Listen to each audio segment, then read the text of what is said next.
മാങ്ങ പറിക്കാൻ പോയവൻ്റെ തലയിൽ തേങ്ങ വീണ് മരിച്ചു. മാവിലൊക്കെ ഇപ്പം തേങ്ങ ഉണ്ടാവണത്.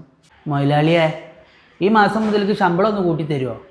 ഞാൻ ഇപ്പോൾ ഹോട്ടലത്തെ ഒരു അവിഭാജ്യ ഘടകമാണല്ലോ. അത് കറക്റ്റാ, നീ ഒരു അവിഞ്ഞ ഘടകമാണ്.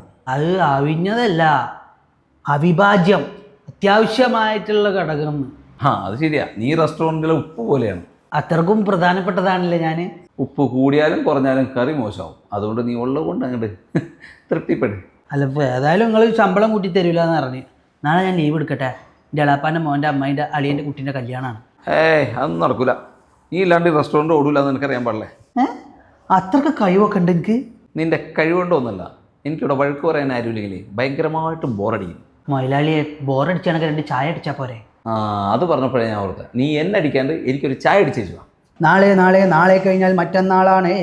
നാളെ കഴിഞ്ഞാൽ മറ്റന്നാളാണ്. ഈ ചായ എടുക്കാൻ പറഞ്ഞിട്ട് ഇവിടെ മൊബൈലും കളിച്ചിരിക്കാം. ഞാൻ നമ്മളെ ഹോട്ടലിൻ്റെ ഗൂഗിൾ റിവ്യൂ നോക്കിയിരുന്നു. ആളുകളൊക്കെ എന്താ എഴുതിയണത്? എല്ലാവരും പറയുന്നത് ഇവിടുത്തെ ഭക്ഷണം സൂപ്പറാണ്. പക്ഷേ ഇത് വിളമ്പി കൊടുക്കണ ഇതിനെ കുറിച്ച് ആരും ഒന്നും പറഞ്ഞിട്ടില്ല. അതാണ് വലിയ സങ്കടം. ആൾക്കാർക്ക് വിവരമുണ്ട്. എടാ, ആദ്യം നീ നന്നാവും, എന്നിട്ട് സ്വയം നന്നാവും നോക്ക്. കൺഫ്യൂഷൻ ആയില്ലേ?